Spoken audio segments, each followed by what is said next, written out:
Well, it's time for another gardening week. Yesterday we had one heck of a storm. I've just been out cycling and the roads are all flooded and the fields are all flooded as well, but the allotment site's not too bad. I've just opened up this carrot bed that I cleared, took the tops off last week. I've had a look round for slugs and I haven't seen any, so I've put all my spare lettuces and all my spare Asian greens in here. And I've even put 2 spare radicchio plants, but I don't think they're going to do anything because they're a bit tiny. But we'll see. So I've also watered in the fruit and veg protection nematodes. It's about as late as you can do that now. I can't remember exactly the temperature, but I think they really like it above about 10 degrees centigrade or something like that. And that's about what nighttime temperatures are here at the moment. We're having a bit of a warm spell, so hopefully they get long enough to take any effect if there were any carrot root fly that got in there whilst I was taking the tops off and whilst I'm doing the planting and all that sort of thing. Although I can't see any little flies at the moment kind of scurrying around in there, so I'm hoping that all is well. So right, I should get this closed up and put the net back on.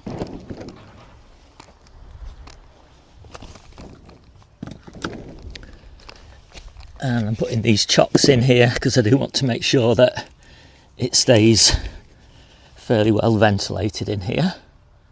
So next up, I'm going to move down here because I want to get those turnips out. I'm not really expecting very much from this turnip harvest because, I didn't really give them very much time. In fact, most of them are sort of barely visible. There's a few radish that I've missed. But I really want to get the spinach in. The turnips are just a bonus harvest if I get any. There's a few. But the spinach is a much more important harvest through winter. It's interesting actually that ones nearer the back, which get more light, are the ones that are looking, like a decent turnip harvest. And the ones at the front, a bit shaded here, also shaded by the raspberries that are behind me. They didn't do so well, so we'll get rid of those. I'll show you those in a second. Just got to do a bit of weeding. So here's the spinach that I'm putting in. It's Giant Winter. It's my last succession of Giant Winter, because although it's a great spinach for winter, I don't really think it's a great spinach for the rest of the year. So right now we're eating rubino, but that isn't a great spinach for winter. It growth stalls a little bit in winter, whereas Giant Winter carries on. And I'll soon be planting the succession of rubino and responder that will be eaten in spring once this Giant Winter has been progressively replaced with me cauliflowers and calabrese and all of that. So yeah, as I said, I think I might have said this last week. It's hard for me to remember everything I say on these videos, but I do prefer to sow the optimum things for each season rather than a compromise that kind of theoretically works well all year round, but I think the slight investment in time and energy to eat the best possible diet is easily worth it when you're growing your own. You're making compromises because you're only eating seasonally, and if you're going to be making those compromises, you want to eat the very best that each season has to offer. Right, so they're in, and I'll just show you the beds on the other side, which are coming on nicely. They'll be ready for harvest pretty soon. I suppose I could start harvesting them now, but I only want them for cooking leaves, these, so I think I'll leave them just to get a bit bigger. Because just look at how lovely that rubino looks down there.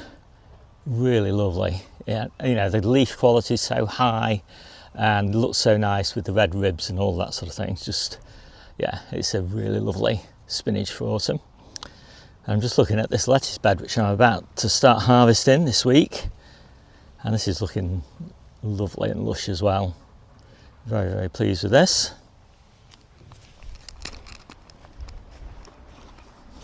And talking of harvests, I'm going to start harvesting the radicchio now, one a week between now and the end of the year, because those are pretty big.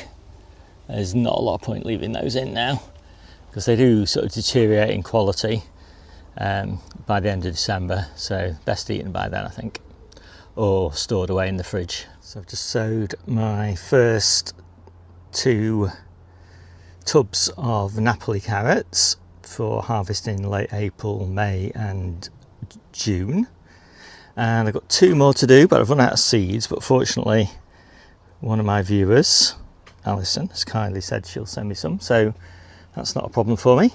And I've just used my own homemade compost out of old pots and just topped it top inch with nice seed starting compost, and it's all very moist because it's not going to get watered again now, probably until March or something like that.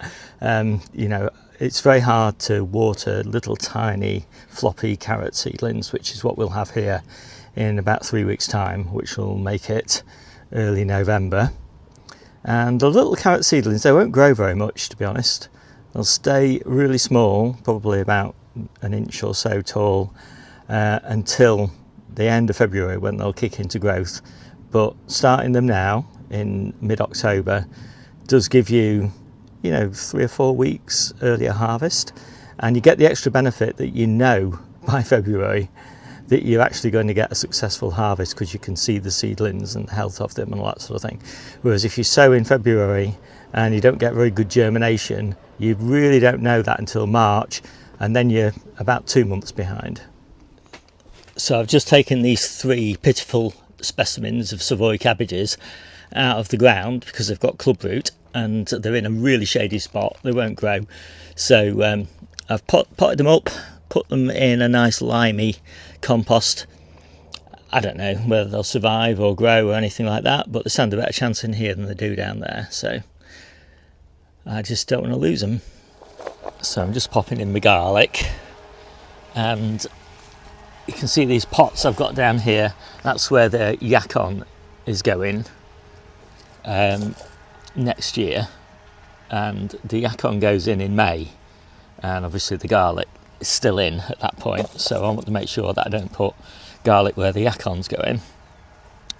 And I just want to make it easy for myself just to pop the yacon in just by taking those pots out and popping them in, and I'm hoping that the yacon doesn't kind of overpower the garlic.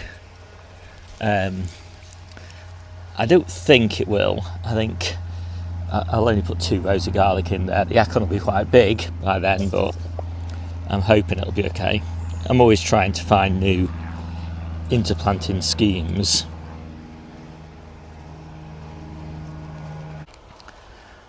So I think I've got 50 cloves in there, and just rake it over. I've put them about an inch below the surface, so the tip about an inch below the surface.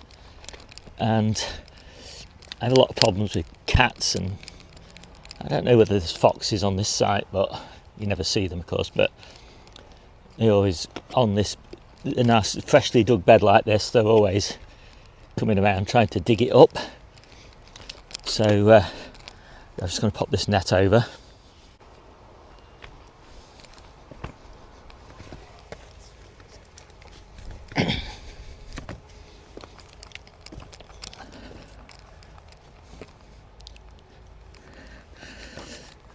And I will have to fasten it down as well, otherwise it'll blow away in the storms.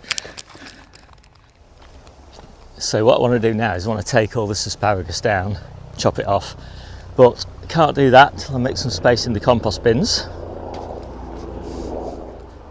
which means I've got to turn this bin into this bin, which I don't mind actually. I quite like turning compost, and this is actually really nice looking compost, so I'm really happy with that. But once I've done that, it just means I've got loads and loads of space here to incorporate all that asparagus. Well, I'm pleased with that. It's looking like lovely compost, and I'll just get that covered. This side of this compost bay basically just collapsed on me, so I need to get that repaired. Oh, I'm pleased with that. That's better than it was before. Just put this little brace in here so that it can't spread open. Yeah, great. Alright, so now I can get back to what I wanted to do in the first place. Just chop all this down. And this is not one of my favourite jobs, I've got to say. Asparagus plants are not very nice. Very thick stems, get all tangled up, take loads of chopping in the compost bins. It's just such a pain. But it's a job that's got to be done. Right, I'm done. So I like to put quite a bit of compost on this. So this is all just my homemade compost. Try to get about 2 inches on here if I can, and then it's kind of ideal. Well, I've also put some chicken manure pellets on as well. Plenty of feed basically for the asparagus. And then I'm going to put onions in this bed, and I'm going to put salad onions in today. Oh, I'm knackered. It's hard work clearing this. Just this little tiny asparagus bed. But yeah, so it's an ideal interplant, this.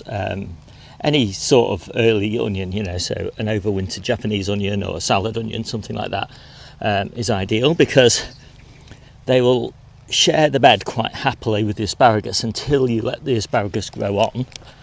And even then you've got another few weeks, before the asparagus kind of overpowers whatever you've interplanted. So if you let your asparagus grow on, say at the middle of June, you've got basically until July. That's a lot of time to get an interplant harvested. And onions are great because basically the asparagus kind of just pushes up around them. The onions are quite happy. They don't seem to ever interfere with each other. So it's a great win-win. And they're not looking very happy. He's a guardsman, but they've been in the pots for a little bit too long. I'm pleased to get them in the ground.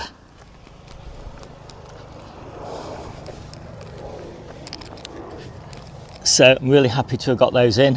So guardsman at the front, or closest to me, and then closest to you, those are Lilia. Guardsmen are just a traditional salad onion, they won't bulb, but the Lilia are a bulbing onion, and so they'll start to bulb in mid-May, and so by July, when I take those out, should have nice big chunky salad onions, which will be a nice complement to any stored onions that we've got left at that time.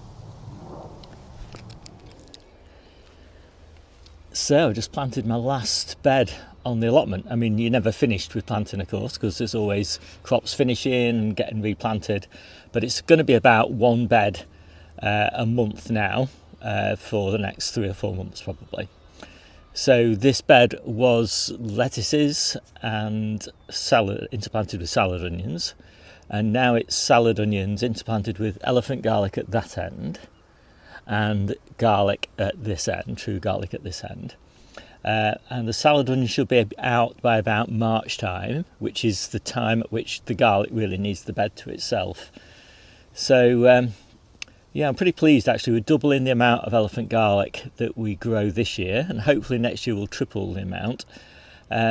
It's a nice one to grow, elephant garlic, I think. It's a really nice leek substitute in sort of mid to late spring, and obviously it's a really nice clove all the way through the rest of the year after harvest, which is about July sort of time.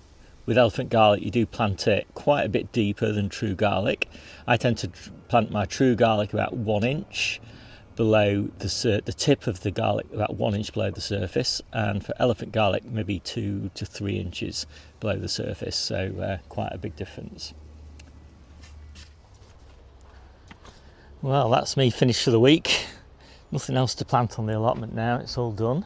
So I'm just doing the odd maintenance jobs. I'm just fitting new bungee cords to most of the beds and fitting little coat hooks. Basically I use chrome coat hooks to fasten the bungee cords to, because they're super smooth and they allow you to sort of wrap the bungee cord around the coat hook to adjust to different degrees of opening.